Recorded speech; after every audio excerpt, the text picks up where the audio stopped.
I've always been able to speak very candidly here, so let me admit that I have mixed feelings about my last presidential forum. On the one hand, I face our gathering with a little bit of sadness. May I emphasize little bit? After all, I've never been shy about expressing my admiration for your organization and its history of principled journalism.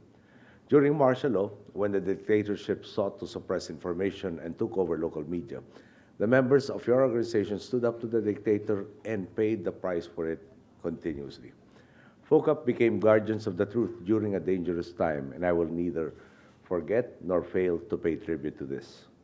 On the other hand, however, since this is my last presidential forum, I really cannot help but wonder how you will surprise me this time around. What questions, especially about my personal life, you might want to pose, and I may refuse to answer. Don't worry, as always, I am prepared to answer any questions you might ask because I recognize the paramount role you play. The issues and concerns you raise are ideally that which the global community likewise considers of great importance. In the same vein, your stories and reports are our window to the world. This in itself reveals FOCAP's immeasurable influence on our society and consequently the magnitude of your responsibility. Because you must adhere to international standards of reportage. You never overlook a couple of the primary missions of the journalist: to situate a story in its proper context and to develop a long view that allows the audience to follow the development of a story with all its complexities. In other words, even as some of you must understandably measure success in breaking a story milliseconds ahead of the competition, you also put a premium on balance and context.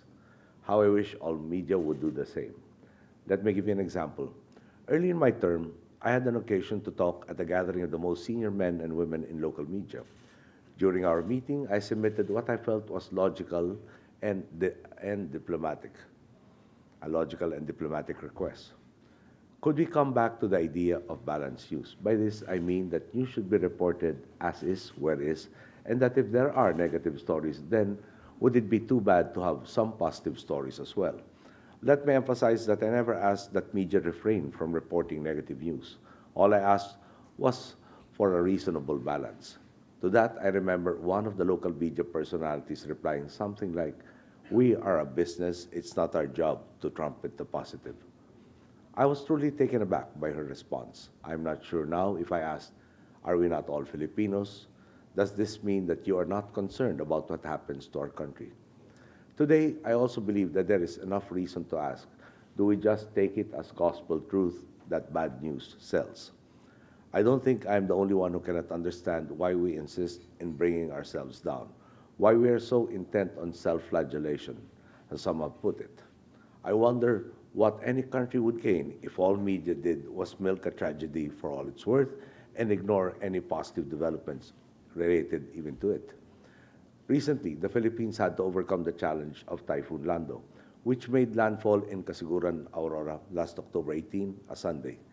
Access was no easy task, to say the least. Strong winds made it difficult, if not impossible, for all aircraft to fly.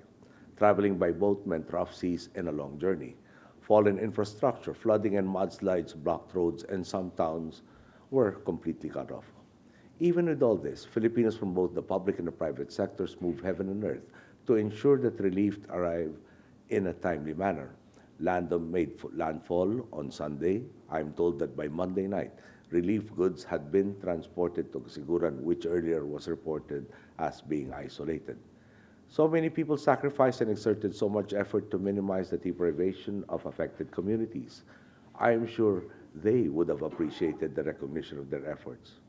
Instead, I am told this is the coverage that their work received. A major Philippine broadsheet tweeted about Typhoon Lando saying, "Government fails to achieve zero casualty."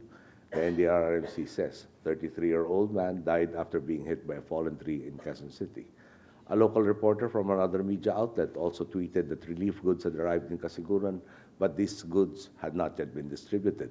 He closed by saying, "Bukas darating si Pinoy," or "Pinoy is arriving tomorrow," as if to imply that relief goods would be distributed only when I was there. At a time of challenge for many Filipinos, it seemed to me as if the only interest of these particular members of the media was to sensationalize, to highlight tragedy, to point out supposed failures, and to make accusations. Some of us might even be led to speculate that on the anniversary of Typhoon Lando, whether the 1st, the 5th, or the 10th, that media coverage would insist on reliving every tragic detail while paying only lip service to the positive developments, lessons learned, and corrective actions implemented. What happens if we are inundated by negativism on television, radio, print, and social media? If you have no other sources of information, at what point will you start believing all of the negative news and begin thinking that only bad things happen every day? When this happens, how far are you from losing hope? And when you lose hope, how do you generate any positive action? Last year, I told you, it is media's responsibility to tell the whole unadulterated truth. That has not changed. Even now, I ask you, please continue speaking truth to power. You can be critical and still contribute to growth because constructive criticism is a great help to us. Expose corruption where it is found. Bring injustice to our attention. You are well and free to do this because we will never suppress you. On the contrary, my administration will work with you to correct these wrongs. At the same time, it cannot be true that there are only negative things happening in the Philippines today, that nothing has changed, that we are still apathetic and cynical, and that one shortcoming becomes reason enough to discount the whole. I have met so many people who are embodiments of the good news and optimism surrounding the Philippines. There are the beneficiaries of the conditional cash transfer program now studying in universities, colleges, and technical vocational institutions, studying to gain a better future for themselves and their families. There are the multinational companies who want to entrust their success to the Filipino people. Recently, an elderly woman approached one of our cabinet secretaries full of gratitude for the PhilHealth program, which had paid for the removal of her cataracts. Economic growth has slowed somewhat this year, but the Philippine economy is still among the most resilient in the entire world, and the Filipino people are still positive about their job prospects. While we are still improving NAIA 1, for example, it is no longer considered the worst airport in the world. In fact, the Iloilo, Mactan Cebu, and Clark airports are now considered among the 30 best airports in Asia. The Philippines might continue to be visited by an average of 20 tropical cyclones annually, but our investments into technology and training have helped us to accurately predict and prepare for their coming. At the end of the day, the Filipino people will decide if I was true to my word, if I did my utmost to bring about positive transformation. I believe they will make the decision for all other sectors as well, including other government agencies and even sectors like yours. I made an appeal to the media at the beginning of my term. I made, excuse me, I make it again now, both as president and as someone looking forward to his return to private life. Yes, there is always massive room for improvement. Yes, there are some mistakes and missteps, but that does not mean that there is no room for hope or optimism. That does not mean there is no room to celebrate successes, even the smallest ones. That is all I ask, to make room for the whole truthful picture.